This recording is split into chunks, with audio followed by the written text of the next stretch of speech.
Hello दोस्तों। 8 नवंबर 2022 के current affairs देखते हैं।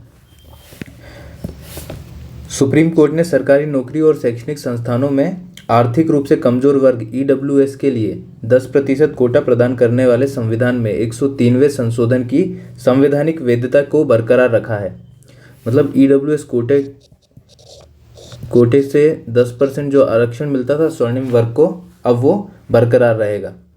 ये 5 जजों की बेंच बैठी थी, उसमें से 3:2 के रेशियो में मत आया है। 4 लोगों ने इसको समर्थन दिया है, 3 लोगों ने समर्थन दिया है एंड 2 ने समर्थन नहीं दिया है। तो इस हिसाब से 3 लोगों का समर्थन विजय हुआ और उस हिसाब से ये वैधता बरकरार रहेगी। प्रख्यात कला समीक्षक और ललित कला के विद्वान विजय कुमार मेनन का 76 वर्ष की आयु में निधन हो गया। उनकी महत्वपूर्ण पुस्तकों में आधुनिक कला दर्शन, रवि वर्मा पद्मनाम और भारतीय चित्रकला इरुपथम नुटंडिल शामिल है। तो प्रख्यात कला समीक्षक और ललित कला के विद्वान थे विजय कुमार मेनन जी। उनका 76 वर्ष की उम्र में निधन हो गया है, याद रखिएगा। केंद्रीय मंत्री धर्मेंद्र प्रधान ने ओडिशा के ढेंकनाल में बाजी राउत राष्ट्रीय फुटबॉल टूर्नामेंट का उद्घाटन किया। किसने किया? केंद्रीय मंत्री धर्मेंद्र प्रधान। ये यूनियन मिनिस्टर धर्मेंद्र प्रधान जी शिक्षा मंत्री हैं, एजुकेशन मिनिस्टर है भारत के। ओडिशा के सीएम जो हैं, चीफ मिनिस्टर नवीन पटनायक जी हैं। राज्यपाल गणेशी लाल जी हैं। Simlipal tiger reserve, Satkosia tiger reserve, Bhitarkanika mangrove, Nalbana पक्षी अभ्यारण्य, टीकरपाड़ा वन्यजीव अभ्यारण्य, चिल्का वन्यजीव अभ्यारण्य पुरी में है जो, सुनबेड़ा वन्यजीव अभ्यारण्य, ये सब आपको ओडिशा में देखने मिलेंगे। ओडिशा में आपको ये सब देखने मिलेंगे।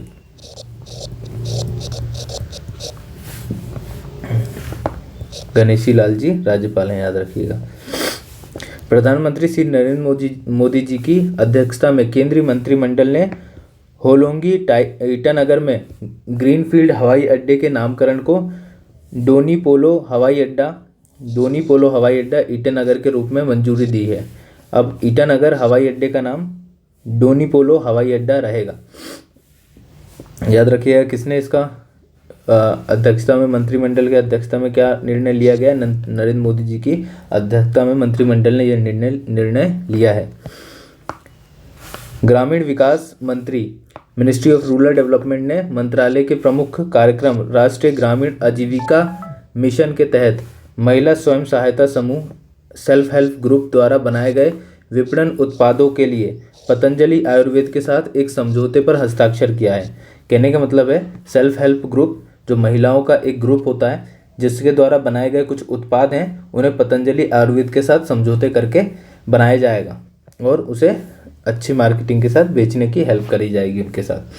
तो ग्रामीण विकास मंत्रालय ने ये इनिशिएटिव लिया है। मुंबई ने हिमाचल प्रदेश को हराकर सैयद मुश्ताक अली ट्रॉफी का 2022वां संस्करण जीता है। यह पहली बार था जब मुंबई ने ट्रॉफी जीती है।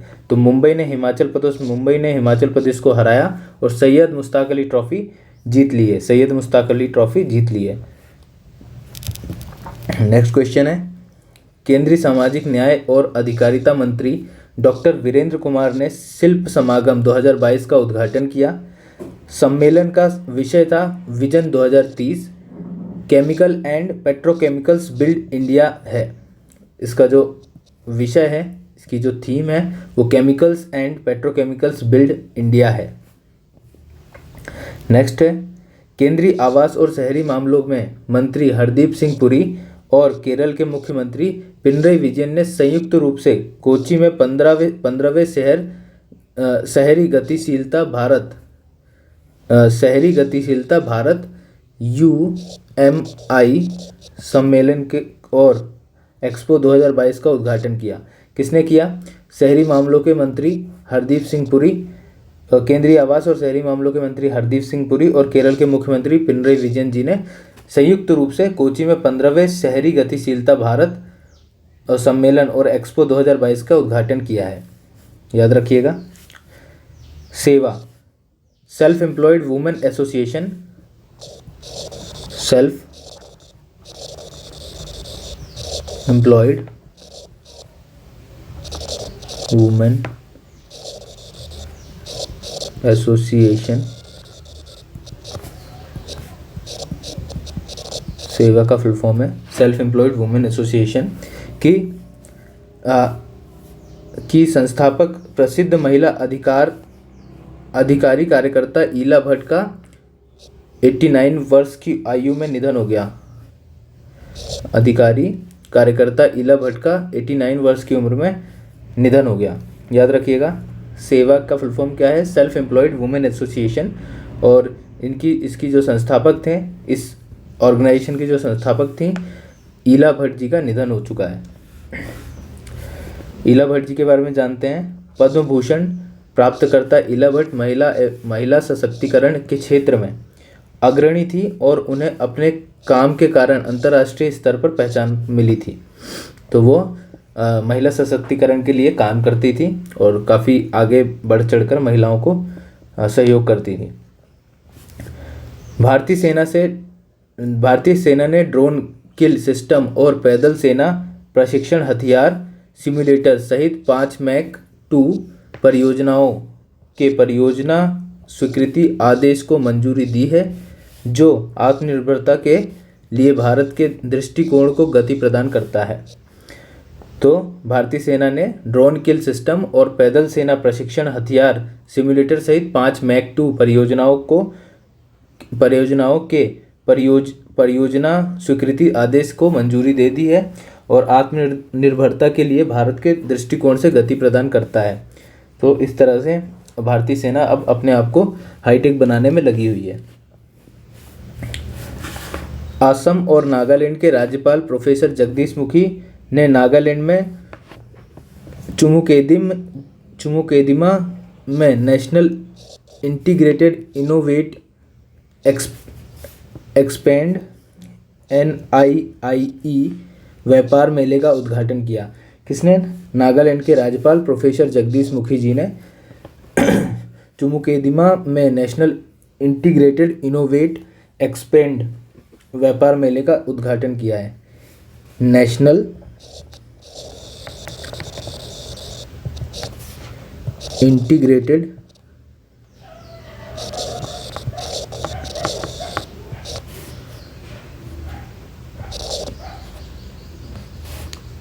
इनोवेट एक्सपेंड व्यापार मेला है, व्यापार मेले का सम्मान किया है, उद्घाटन किया है।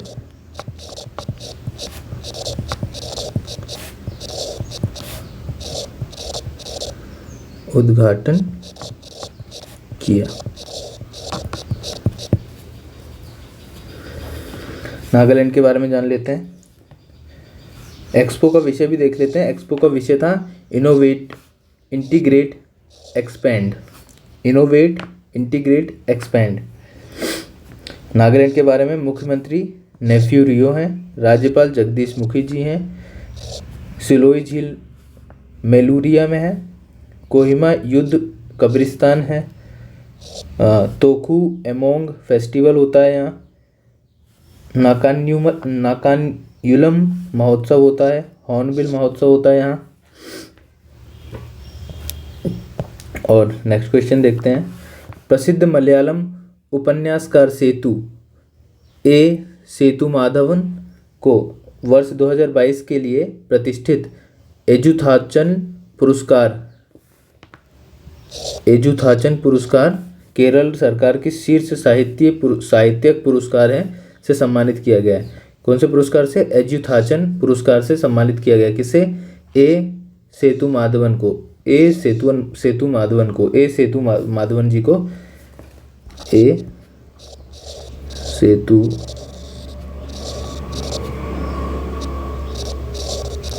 सेतु माधवन जी को यह पुरस्कार दिया है।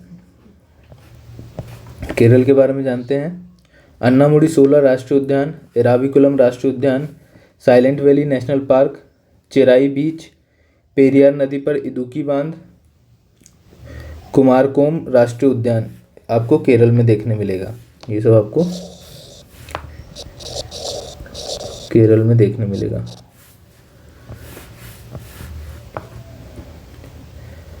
पूर्व भारतीय क्रिकेट कप्तान विराट कोहली को अक्टूबर 2022 के लिए ICC men's player of the month के रूप में नामित किया गया है। कौन से मंथ के लिए? अक्टूबर प्लेयर ऑफ द मंथ के लिए नामित किया गया। किसे? भारतीय क्रिकेट कप्तान विराट कोहली, पूर्व भारतीय क्रिकेट कप्तान विराट कोहली। नेक्स्ट, पाकिस्तान की अनुभवी ऑलराउंडर निदा डार को अक्टूबर 2022 के लिए आईसीसी महिला प्लेयर ऑफ द मंथ के रूप में नामित किया गया। किसे? निदा डार को अक्टूबर 2022 के लिए आईसीसी महिला प्लेयर ऑफ द मंथ के रूप में नामित किया गया है। पाकिस्तान की खिलाड़ी हैं। एशियाई हॉकी महासंघ AHF, एशिया हॉकी फेडरेशन के CEO मकाऊ के मोहम्मद तैयब इकराम को अंतर्राष्ट्रीय हॉकी महासंघ के नए अध्यक्ष के रूप में चुना गया है। किसे चुना गया है? मोहम्मद तैयब इकराम, मोहम्मद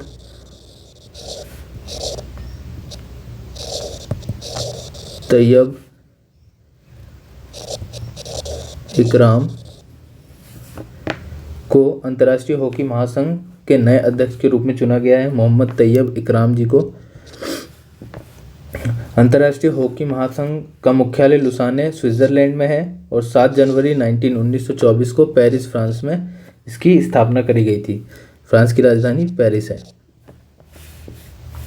आज के लिए बस इतना ही। धन्यवाद।